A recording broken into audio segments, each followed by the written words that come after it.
কয়েকদিন আগে মালদহে নৃশংসভাবে খুন করা হয় 10 বছরের বালিকা সৃষ্টি কিশোরীকে।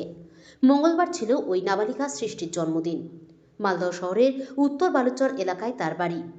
এদিন এলাকার 9 নম্বর ওয়ার্ডের কাউন্সিলর পলি সরকার তার স্মৃতিকে স্মরণীয় করে রাখার জন্য স্থানীয় হরিভূষণ দাস মেমোরিয়াল প্রাথমিক বিদ্যালয়ে কচি কাঁচাদের নিয়ে প্রদীপ জ্বালিয়ে কেক কেটে তার জন্মদিন পালন করেন। পাশাপাশি ওই প্রাইমারি স্কুলের খুদে পড়ুয়াদের কেক ও মিষ্টি বিতরণ করা হয়। এই বিষয়ে কাউন্সিলর আমাদের এই এলাকার ছোট্ট শিশু সৃষ্টি কিশোরীর আজ জন্মদিন ছিল। তার অকাল প্রয়াণে আমরা শোকাহত। জন্মদিনে তাকে স্মরণ করে তার আত্মার শান্তি কামনার জন্য স্থানীয় প্রাথমিক বিদ্যালয়ের ছাত্রছাত্রীদেরকে দিয়ে মিষ্টিমুখ করিয়ে জন্মদিন পালন করা হলো।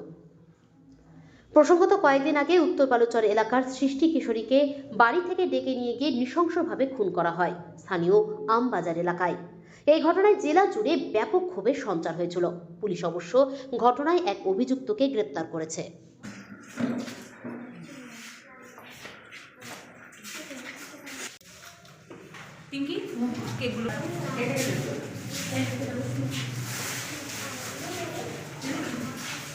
আমাদের পাড়ার সৃষ্টির জন্মদিন।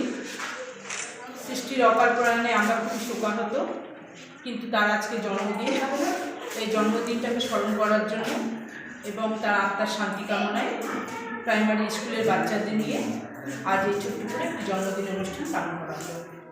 জন্মদিনের মধ্যে কী বার্তা দিব? মনটা তো খারাপ, সকলেরই মন খারাপ। মেয়েটি আজ বেঁচে থাকলে পরে খুব আনন্দ করত।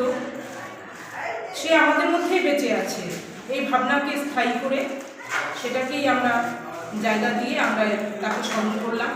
আমরা মনে করি প্রতিটি শিশুর মধ্যে সৃষ্টি বেঁচে থাক, সকলের মধ্যে সৃষ্টি উজ্জীবিত থাক, তার স্বপ্ন পূরণ হোক, সেই কামনা নিয়ে সব শিশুদের নিয়ে আজকে জন্মদিনটা পালন করব। যা ঘটনাটা ঘটেছে সেটা তো খুব দুঃখজনক। মা, প্রত্যেক মাকে বলবো নিজের সন্তানকে ঠিকভাবে দেখে রাখে, বেশি দূরে না চলে যায়, মানে আগলে রাখার ব্যাপারটা। আপনার নাম?